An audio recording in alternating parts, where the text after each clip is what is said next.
Welcome back to the Confessions of a Good Girl, the podcast where good girls come to confess and sovereign women come to stay. Today, we are continuing our conversation on naming, which is the third principle in my signature confess method. So just to recap what that means, naming builds on everything we've done so far as we worked through the confess method. C taught us all about conditioning. O taught us all about how to regulate our nervous system. And N is where we finally start to say the thing. And here's what that looks like. The stories that you've carried are not fixed. They're encoded in language, and language can be updated. Naming is deliberation without explosion. It's not minimizing what happened. It's not spiritually bypassing it. It's calling it something that actually was, not what was easier to say, not what kept you in that relationship or in that space. When you do that, you take your story back and you stop being a supporting character in your own life. If you want to follow along and do the work, you can grab the Confess Method, the complete self-coaching system, from the link in the show notes. So today, we have a very special guest, Natalie Barnett. Natalie is a Master Clinical Hypnotherapist, Master NLP Practitioner, and Certified Somatic Coach who works with women entrepreneurs ready to stop letting their limitations run their business. Her work combines NLP, hypnosis, and somatic coaching to address the root cause of what actually is keeping high-achieving women stuck, because the real problem is not the one they're trying so hard to fix. Ooh. So juicy. She's the creator of the EEE method, founder of the Limitless Library, and the co-lead trainer for the Unlock Institute of Embodied Coaching, a board-accredited certification for coaches who want to bring subconscious tools into their business. Welcome, Natalie. Thank you so much for being here.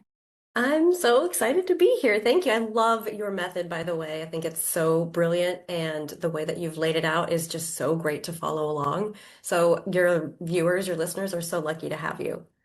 Well, thank you so much. It's all life influenced, I'm telling you. So it took a long time to come to it. So that really means so much, because the work is hard, and to know that it is seen like that it's just so meaningful. So thank you so much. First, before we dive in, I really want to get to know a little bit more about you and how your work ties into this naming element. Yeah, so like you mentioned, I'm a certified master NLP practitioner, and what that really means is that I have certifications and really listening to language. So this is a perfect conversation piece for us today. Really listening and utilizing language as a tool to unlock those beliefs, those stories that we have that we think are just like the way it is, or the way I am, or the way it has to be, and help people to see things differently, pop them outside of their box a little bit, give them a new map that they get to go, actually, this is available to me. So language for me has always been a part of what I do. And I remember when I was a little kid, I was actually in charge of feeding my brother eggs, scrambled eggs. And he would not eat them. He would not eat them. And one day I mixed them up and put them in the microwave like we did in the 80s, and put a little American cheese on top. And I said, these are not scrambled eggs. They are weasels with cheese. And he was like 3. So he was like, what's that? And he ate them up. And it just stuck with me that I was like, oh, so I can be creative and use different language and pique a part of somebody's brain to be like, maybe I can do this thing. Maybe I can choose a behavior that's good for me. So I feel like it's always been weaved in, and it makes so much sense for why I became certified in this work. So naming is going to be a really fun conversation for us. That's so cool. I love that story. I can't even imagine a mom who hasn't tried like calling it something else. We call Right. broccoli trees, and Yes. my little boy's like, I get to eat all the trees. And it's just so funny how just like the switching of words, it's not untrue. It's Right. just like a switch of the way that you're saying it or the way that you're proposing it. It's just so cool. It's the coolest thing. So Yeah. I want to hear about the first time that you realized the language a woman uses in her own life was actually keeping her stuck. And how did you get underneath that to move through it? I think the first woman that I realized that with was myself.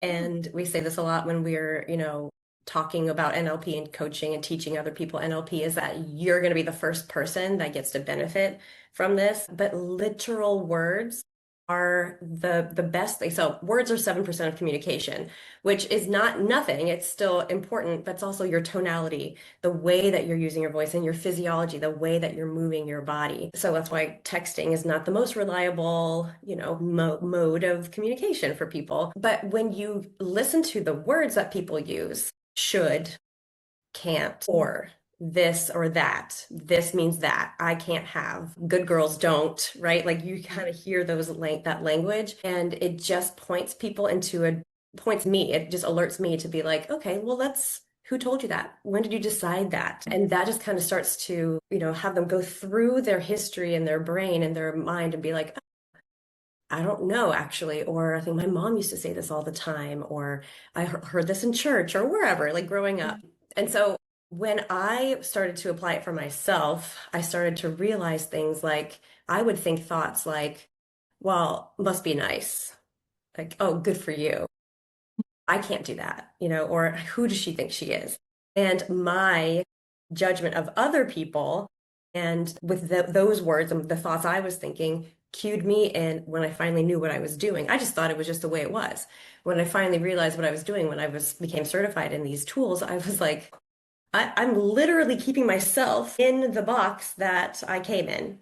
And so I started to decode that for myself, and I hired somebody because we can't really mirror. We need a mirror. We need somebody to help us go through it ourselves. But so working with other women, I work in the realm of business. People come to me because they feel like they're stuck. Even if they have, 6-figure, 7-figure businesses, they feel like they've gotten to this point where like they know they are the one that's in the way, but they don't know how and they don't know why and they don't know the path forward. So listening to their language is just the first cue, the first clue that gets me down to a core belief. So in the first 30 minutes of talking with somebody, I know exactly what that core belief is, and I know exactly where to go and how to dismantle that in a way that feels really safe for them, and it feels very empowering, and it gives them what they really want rather than what they think they can have. So I could talk on and on and on about that, but I think I covered the first part of that question. No, that's totally good. I'm going to take this in a whole different way than I thought. We in my family are really big on words and just them being words and them not actually holding any meaning. So like when you say like that stinks, we Hmm. consciously are like, oh, it must be bad. But Yeah. the word stinks doesn't necessarily mean that it's bad. It just has a smell. Hmm. So how does that play in to it, like the different ways that we hear words or like experience words? Yes. Okay. It's a great question. So everybody has their own way their preferred way of dealing with reality or interacting, interfacing with reality. So there are those that are very auditory. So they're going to say things like, it sounds like, and, I'm hearing, they'll say things like that. And then there's visual people that are like, well, look here, like, look at this. Like, I can see what you're trying to say here. Then there's very kinesthetic people that are like, well, I feel that. Well, let's use feeling words. Yes, we all have a Right. preferred one, but we can use multiple. And then Yeah. there are those that are called auditory digital, and they're kind of a little bit more like computer, which is something like that doesn't compute to me. My husband's one of those. And so Yeah. me as like a visual and kinesthetic person trying to talk to him, I change my language to be like, I just know the word compute. Does this compute to you? It's like, and he doesn't know how to do this because he's not trained in it, but like I will go, well, I can see how this is, or I feel like this is, and then I try to change it into compute for him. So when somebody says, well, this stinks, every word is different to every person. So in one person's mind, they're going to have the word stink, and they'll even show up in like you encode words in colors, in shapes, in feelings, in just the textures, the way that it is encoded in your brain. So if it stinks to somebody, like, and they brought up in a house that was actually really stinky, maybe somebody smoked in the house or it was really dirty, and somebody later on says your performance really stinks or you really stunk, they're going to take that to be like the probably the worst thing that it could possibly be. Whereas if somebody was just like, they joked a lot about, oh my gosh, if you have boys in your family, lots of potty humor, right? And I they're like, have that one child, stinks. one Yeah. boy, farts all That's day all you long. need is one. That's all you need is one. Yeah. But if they say that really your performance really stinks, they'd be like, ha ha ha, that's kind of funny Right. because potty humor is funny. So it really depends on the person. I can't tell you the number of times people come to me, they're like, I have something actually like very shameful I need to share with you today. And I'm always like, it's probably not shameful. Your mind attached a meaning to that. And so I'm always completely open, non-judgmental because I know where it's coming from. It's just being coded in the brain in a certain way. So words absolutely do have meaning, but the problem is you don't know what this word means to one person as opposed to another person. So it's a Mhm. little bit hard that's where like building rapport and learning what the other person's what they use. Are they kinesthetic? Or are they auditory? Using that in language is what kind of creates that rapport with somebody. So me knowing that you're kinesthetic, I would revert to saying, using like, how does that feel? Like when you feel into your body, Yeah. yeah. That's so interesting because, like, even in relationship, my husband and I have been married for 14 years. And at this point, we've been together for 15 years. I'm like, you don't understand what I'm saying. How is this Mhm. possible that we've been together for 15 years and you have no idea what I'm talking about? Yeah. Like, how are we? But that makes so much sense because he's definitely a computer. Yeah. 100. And so is my Yeah. little boy. So I'm walking around feeling everything and they're just like, this does not compute. Right. So that's hilarious. I want to dive into a little bit more of like where this language comes in and how it applies to conditioning. So like I vividly remember my parents saying things that were not like they were just bad. Mhm. And I consciously like replay them in my head and like have these thoughts. Specifically, I was told when I was 11 years old, I don't want you because you're not a boy and you can't take care of yourself. And that Mhm. then ingrained this whole like mission in me to be a little bit spiteful and prove them wrong. Mhm. Because Mhm. yes, I can. And I'm Mhm. going to show you that I can. And I'm going to do it 10 times better than you thought that I couldn't do it in the first place. So, how does that play in? And how can we use NLP? Because I've used NLP to come out of that. Like, I remember that Mhm. specific moment. I worked through it with tapping and like reprogrammed my brain to that experience. But I want to hear from your perspective with like hypnosis tied in. How does that play a part in that? Yeah, absolutely. So, first of all, when your brain is just it wants to be efficient. It wants to use its time and resources efficiently. So it does three main functions. It deletes, distorts, and generalizes information because we have so much information available to us via our five senses, millions and millions of bits of information per second. It's just overwhelming and we can't do that. So it does those three functions. It only brings to you what it deems important, necessary, and true. And it does that through these filters. So time and location is one that we could easily talk about here. Like if I said, Audrey, can I borrow $1? Like we're walking down the street. Can I borrow $1? I just want to get this real quick. You'd be like, sure, no problem. But if I like knocked on your door at 2 o'clock in the morning, be like, Audrey, can I borrow $1? You'd be like, what is wrong with you? Like, oh, no, So that's a filter. Your beliefs are a filter, your decisions are a filter, your values are a filter, and your identity is the foundational filter. So depending on what's in those filters, your brain is using those filters to delete, distort, generalize information down. Think of it as like a little butler when you go to a huge buffet that has millions of options. You're like, where do I start? And this butler's like, I know it's overwhelming. I'm just going to bring you 156 options instead. And you're like, okay, I guess that's narrowing it down, but all right. But imagine that it brings you these options that you absolutely hate. It has some kind of, I'm not a fan of licorice. So it has like licorice in all of them. And you're like, ooh, this is terrible. You have a choice. You have a choice to say, this is the worst buffet I've ever been to in my entire life, and I'm never coming back. Or you can say, let me go get a new plate and go look for new options myself. And so that's how our subconscious mind, our mind actually gives us our reality. If you're not changing the filters in your brain, you're going to be given the same 156 bits of information over and over again.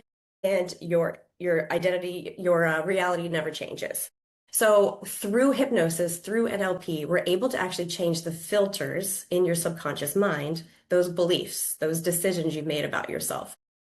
The example that your family said has something embedded in it that is a judgment of theirs, not yours. Only boys can take care of themselves, is basically.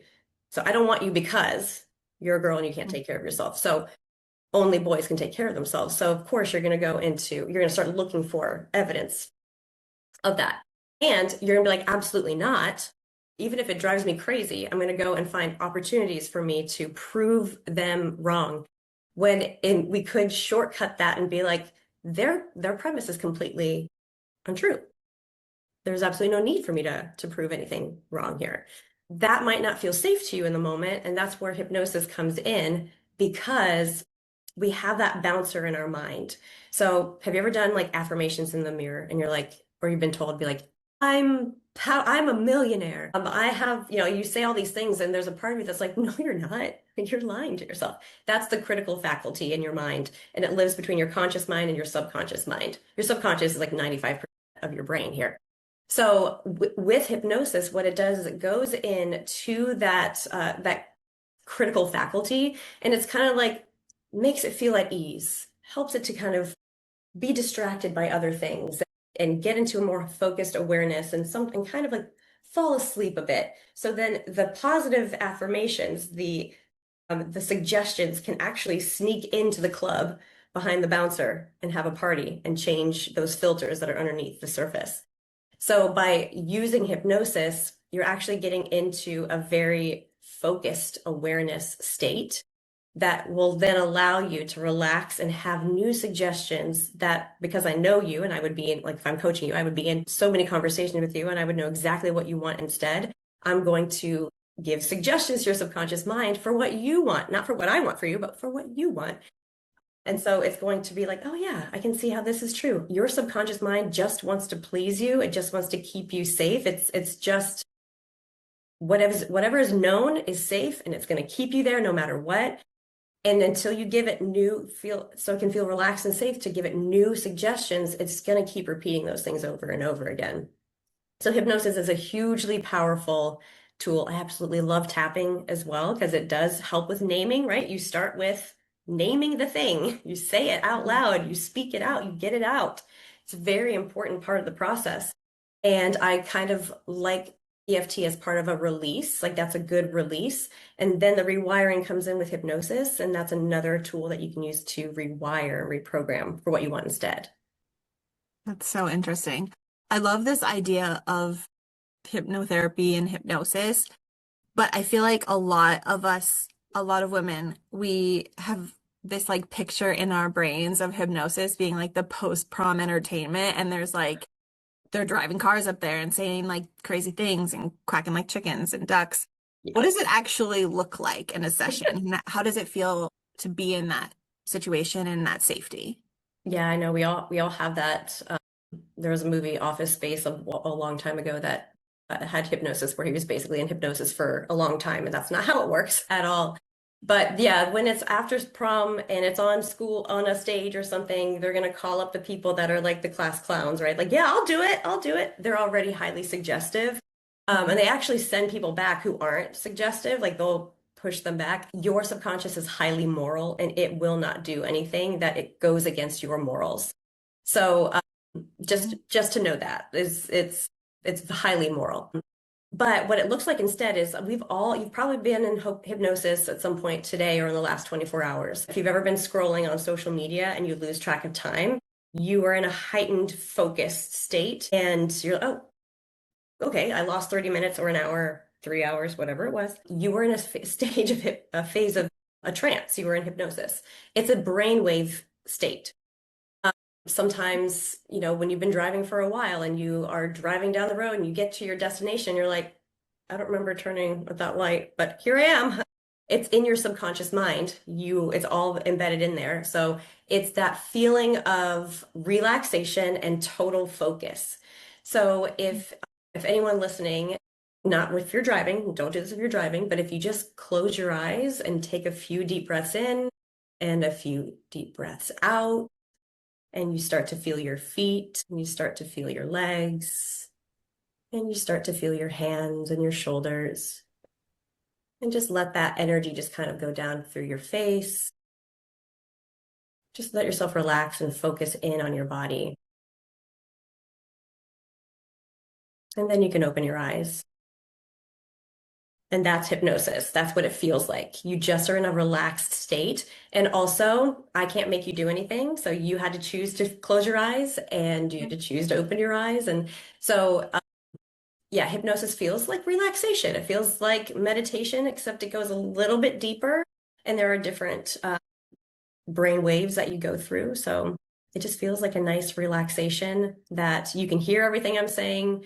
You can come out anytime you want to. You're always in control of that state. I love that. And I've experienced each of your examples that you said. So yeah, I also like working and like being in like almost like a Korea state and just being like, I'm getting all the things done. And then you look up and you're like, oh my gosh, like I was just designing that PowerPoint for 3 hours. Also been there, Mhm. as well as scrolling on TikTok for way too long. Yeah. And the person pops up on the screen. So I love that. Can you walk us through what a session with you would look like? What are some of the common things that you're seeing? Like, how would you work through that with a client?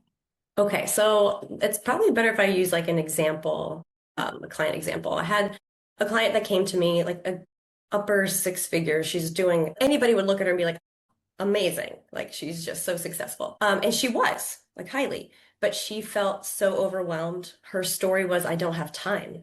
And she is in rooms with really high, like really big people in the online space. And she's like, I know that they're naming my name. Like I know they're dropping my name. And this really, all these opportunities are out there. I know it's there, but can't, I don't have the capacity to hold that. I just don't think that's for me. So so I listened to her language and we came to the conclusion that it's like your story is you don't have enough time, but really what it is you are afraid you don't have the capacity to hold this because you already feel overwhelmed. So we did a lot of release work. There's a technique called time techniques, which is a timeline therapy. We all keep our memories on a timeline. And remember when I said that I asked, when did you decide that? So when I don't have time, I don't have time. Well, when did you decide that? There is from 0 to 7, age 0 to 7, you are basically walking around in a state of hypnosis. Everything is literal to you.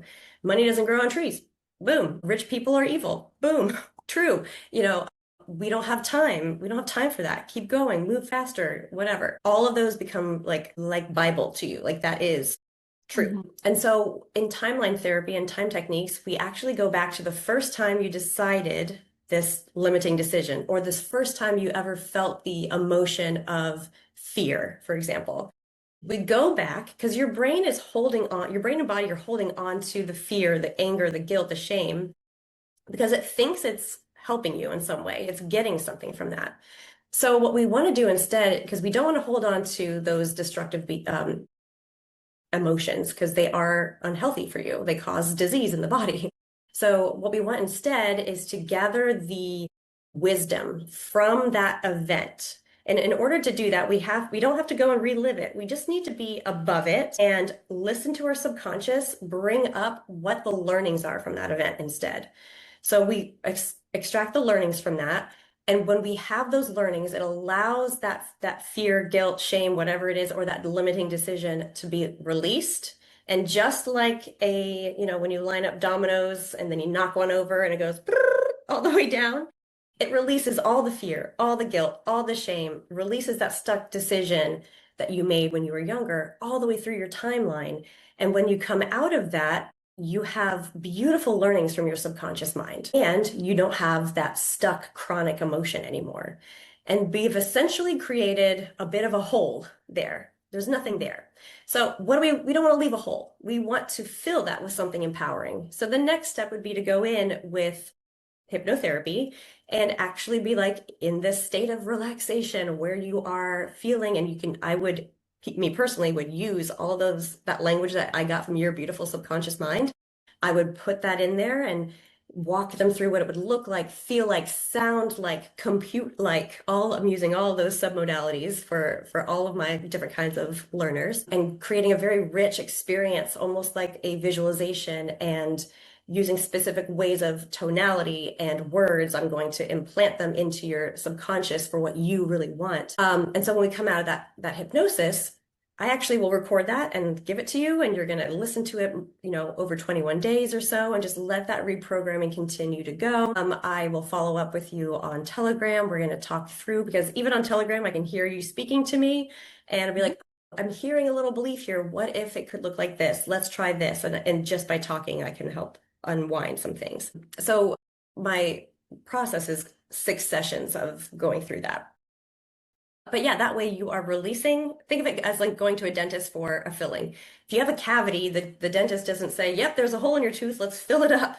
They say, let's get the decay out of there first, and then we'll fill it up so it's strong. And that's how I approach my work too. I want to release what's not working, what isn't beneficial to you, and then actually fill in with what you want instead. Very cool. I love the whole process, and it seems like you really have it figured out, like how to facilitate this so that it's the most effective with like the least amount of commitment, like Oh time yeah. collapsing it down. Oh yeah. 6 sessions is not very many at all. And to be able to shift that language and to get that new belief on board and to program that in is powerful. With this work, what can we do to like kickstart and get the ball rolling in this direction? Like what could we consciously be doing on a day-to-day basis to try and like get ready for working with someone like you?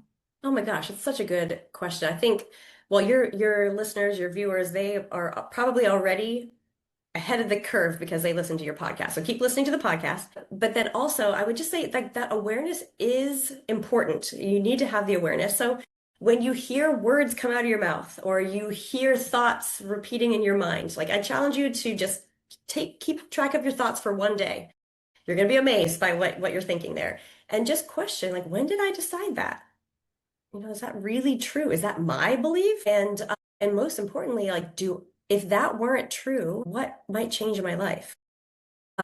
And so when you at least see that possibility that like this isn't necessarily 100% true, I can change this if I want to, then you're ready to go. Like just making that decision that what you believe right now, if it's not working for you, chances are you're at the mercy of somebody or something. We want to move from we want to be at cause. We don't want to be at effect of things. So if you are at the effect of something somebody told you when you were younger, or a belief you've had for a long time, you want to say, okay, I can choose to be the cause now. I'm going to be at cause. I'm going to do something about this. Something so beautiful about radical responsibility, because it doesn't mean that you are taking blame for things that have happened to you. You're just saying, given everything that has happened to me and the things I can't control, what do I do next?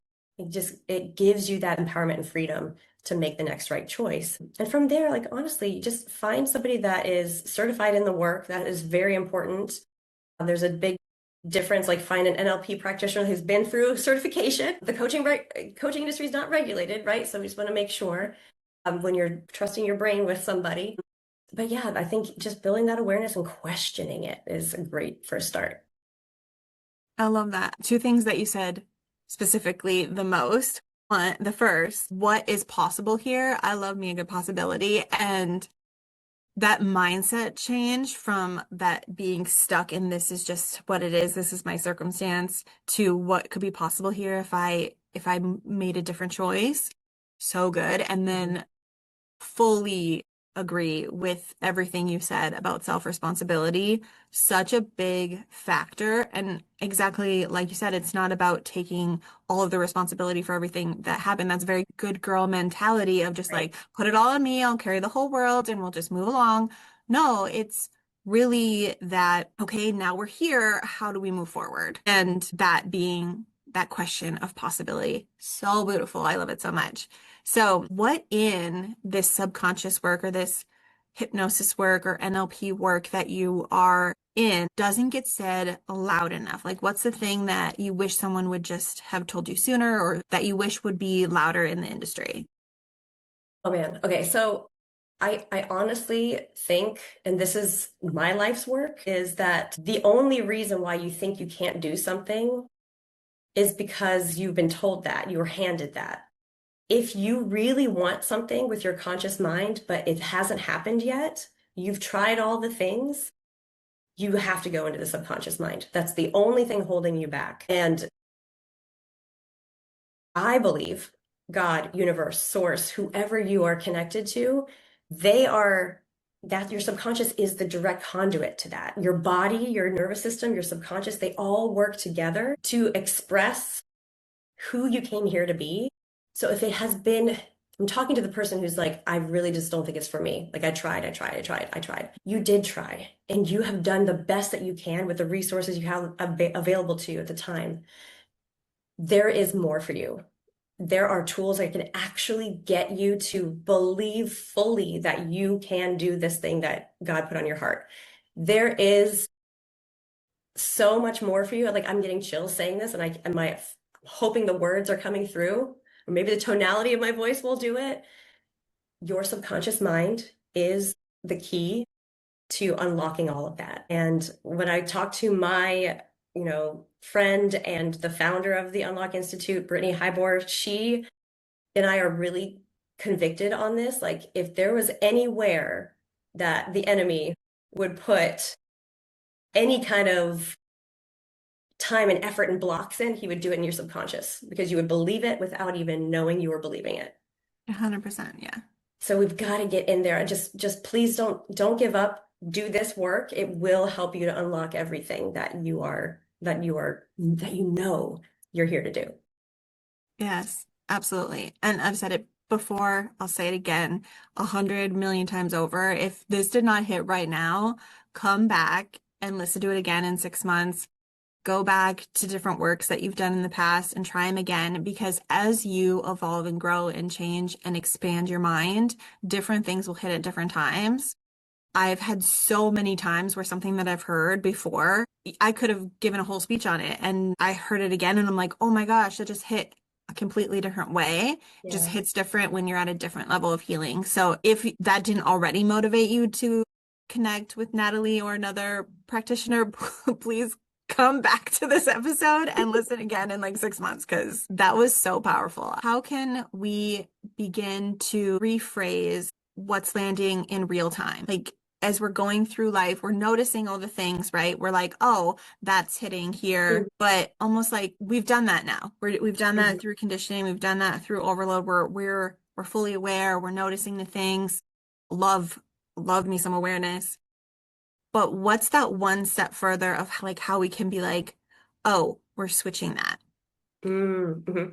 Yeah. Well, you said the magic word is switch. So something that anybody can do right now is a task switch. When you notice that you are doing that thing again, first of all, number one, there's no shame involved in this. It's literally a little part of you that's just like, I don't feel safe. Remember, you can't do that. You're a good girl. Good girls don't do that.